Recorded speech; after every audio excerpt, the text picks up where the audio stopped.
नमस्कार दोस्तों। इस वीडियो में हम लोग वाक्य के बारे में पढ़ेंगे, यानी वाक्य किसे कहते हैं, वाक्य क्या क्या परिभाषा होता है, वाक्य के कितने अंग होते हैं। तो क्वेश्चन क्या है, वाक्य किसे कहते हैं। तो चलिए सबसे पहले वाक्य की परिभाषा जानते हैं। शब्दों के सार्थक समूह को वाक्य कहते हैं। तो वाक्य किसे कहते हैं, शब्दों के सार्थक समूह को वाक्य कहते हैं। तो वाक्य क्या है, शब्दों का सार्थक समूह है। इसके अलावे आप इस तरह भी परिभाषा लिख सकते हैं, शब्दों का ऐसा सार्थक और क्रमबद्ध समूह जिसका कोई अर्थ प्रकट हो, वाक्य कहलाता है।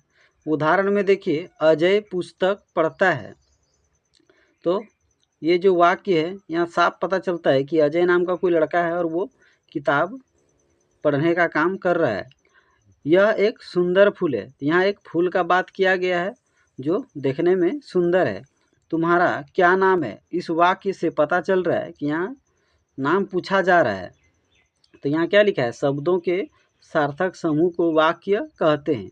यानी शब्दों का समूह तो रहे लेकिन उसका साथ में कोई सार्थक यानी कोई अर्थ निकले, तब जाके उसे कहेंगे सही मायने में वाक्य। अगर इसी को हम थोड़ा उलट पुलट दें, जैसे पढ़ता, अजय पुस्तक है, तो सुनने में कैसा आपको अटपटा लग रहा है। तो वो क्रमबद्ध में नहीं है। और ये जो देख रहे हैं अजय पुस्तक पढ़ता है, ये क्रमबद्ध में है। यानी इस वाक्य में पहले कर्ता है, कर्म है, उसके बाद क्रिया है। अब आगे देखेंगे कि वाक्य कितने अंग होते हैं। वाक्य के 2 अंग होते हैं। तो क्वेश्चन बहुत बार पूछा गया है कि वाक्य के कितने अंग होते हैं, वाक्य के कितने भाग होते हैं। 2 भाग होते हैं। तो चलिए जानते हैं कि वाक्य के 2 अंग या 2 भाग क्या क्या होते हैं।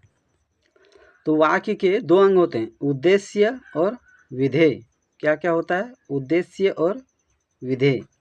तो उद्देश्य किसे कहते हैं, वाक्य में जिसके बारे में कुछ कहा जाए उद्देश्य कहलाता है। उद्देश्य किसे कहते हैं, तो किसी भी वाक्य में जिसके बारे में कुछ बात किया जाए, जिसकी विशेषता बताया जाए, उसे ही उद्देश्य कहते हैं। वाक्य में विधेय किसे कहते हैं, वाक्य में उद्देश्य के लिए जो कुछ कहा जाए वह विधेय कहलाता है। तो विधेय किसे कहते हैं, किसी वाक्य में उद्देश्य के लिए जो भी कुछ कहा जाए उसे विधेय कहते हैं। उदाहरण के द्वारा आप बहुत आसानी से समझ जाएंगे कि उद्देश्य किसे कहते हैं और विधेय किसे कहते हैं। उदाहरण में देखिए, अजय पुस्तक पढ़ रहा है। यहाँ अजय जो है उद्देश्य है और पुस्तक पढ़ रहा है विधेय है। यानी इस वाक्य में अजय के बारे में बात किया जा रहा है कि अजय नाम का कोई लड़का है और वो पुस्तक यानी किताब पढ़ने का काम कर रहा है। तो जिसके बारे में बात किया जाए उसे उद्देश्य कहते हैं और जिसके बारे में जो कुछ कहा जाए वो विधेय कहलाता है। इस वीडियो में हम लोग देखें कि वाक्य किसे कहते हैं। तो शब्दों के सार्थक समूह को वाक्य कहते हैं। आप समझ गए कि वाक्य किसे कहते हैं, शब्दों के सार्थक समूह को वाक्य कहते हैं। वाक्य के कितने अंग होते हैं, तो वाक्य के 2 अंग होते हैं। वाक्य के 2 अंग क्या क्या होते हैं, उद्देश्य और विधेय। यानी किसी वाक्य का निर्माण उद्देश्य और विधेय की सहायता से होता है। तो उदाहरण में आप क्या देखें कि अजय पुस्तक पढ़ रहा है, अजय करता है, तो अजय के बारे में बात किया जा रहा है, अजय हो गया उद्देश्य। और अजय के बारे में क्या बात हो रहा है कि अजय पुस्तक पढ़ रहा है, तो पुस्तक से लेके है तक वो विधेय कहलाता है।